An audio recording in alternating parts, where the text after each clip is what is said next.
அனைவருக்கும் வணக்கம். நாம் இந்த பதிவில ஸ்ரீ வைஷ்ணவம் மதம்னா என்ன? அதை பற்றி நாம் தெளிவாக, விரிவாக இந்த பதிவில காணலாம்.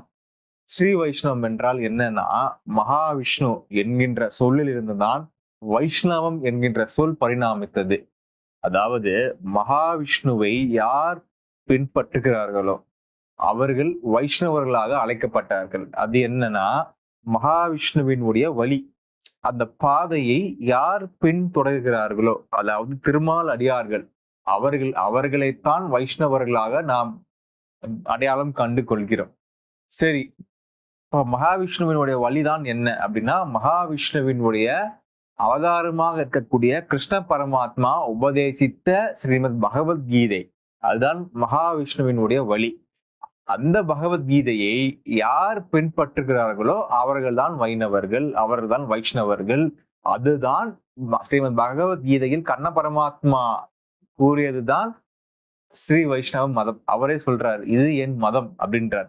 அந்த மதம் தான் வைஷ்ணவ மதம். இந்த பகவத்கீதையை இதுதான் என் மதம் என்று கிருஷ்ண பரமாத்மா கூறுகிறார்.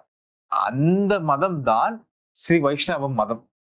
சரி, இப்போ ஸ்ரீ வைஷ்ணவ மதம் சேனலோட நோக்கம் தான் என்ன என்பதை பற்றி காணலாம். ஸ்ரீ வைஷ்ணவ மதம் சேனல் ஸ்ரீமன் நாராயணனை இறைவனாக ஏற்றுள்ள ஸ்ரீ வைஷ்ணவம் சம்பிரதாயத்தை பரவச் செய்வதே ஸ்ரீ வைஷ்ணவ மதத்தினுடைய ஒற்றை இலக்கு.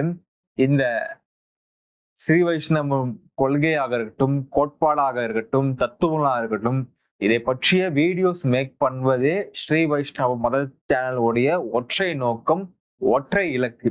ஆகவே அனைவரும் ஸ்ரீ வைஷ்ணவம் சேனலை சப்ஸ்கிரைப் செய்து வைத்துக் கொள்ளுங்கள். கீழே இருக்கிற பெல் பட்டனை கிளிக் பண்ணிக்கோங்க. கிளிக் பண்ணி ஆல் நோட்டிபிகேஷன் பட்டனை கிளிக் பண்ணிக்கோங்க. அப்பொழுதுதான் நம்ம போடுற வீடியோ உங்களுக்கு தொடர்ந்து வந்து கொண்டே இருக்கும். அதாவது சப்ஸ்கிரைப் பட்டனை கிளிக் பண்ணி ஆல் நோட்டிபிகேஷன் பட்டன்ல மறக்காம கிளிக் பண்ணிக்கோங்க, ரொம்ப முக்கியம். அப்பொழுதுதான் நான் போஸ்ட் பண்ற ஒவ்வொரு வீடியோஸும் உங்களுக்கு வந்துகிட்டே இருக்கும். அனைவரும் ஸ்ரீ வைஷ்ணவ சப்ஸ்கிரைப் செய்து வைத்துக் கொள்ளுங்க. நன்றி, வணக்கம்.